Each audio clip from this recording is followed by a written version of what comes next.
Welcome back to learn and grow. ഞാൻ എന്ത് തെറ്റാണ് അവനോട് ചെയ്തത്? What wrong have I done to him? ഞാൻ ഇപ്പോൾ പറഞ്ഞത് നീ കേട്ടോ? Did you hear what I said just now? ഞാൻ നിന്നെ എവിടെയോ കണ്ടിട്ടുണ്ട്. I have seen you somewhere. ഞങ്ങളുടെ തീരുമാനം ശരിയായിരുന്നു. Our decision was correct. ഞാൻ കഴിഞ്ഞ ഞായറാഴ്ച വന്നു. I came last Sunday.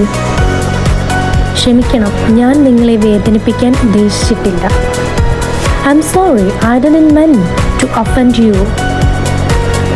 നീ ഇപ്പോൾ എന്താണ് ചെയ്യുന്നത്? What are you up to? ഞാൻ നിങ്ങളെക്കുറിച്ച് ആലോചിച്ചു കൊണ്ടിരുന്നു. I was just thinking about you. Thanks for watching.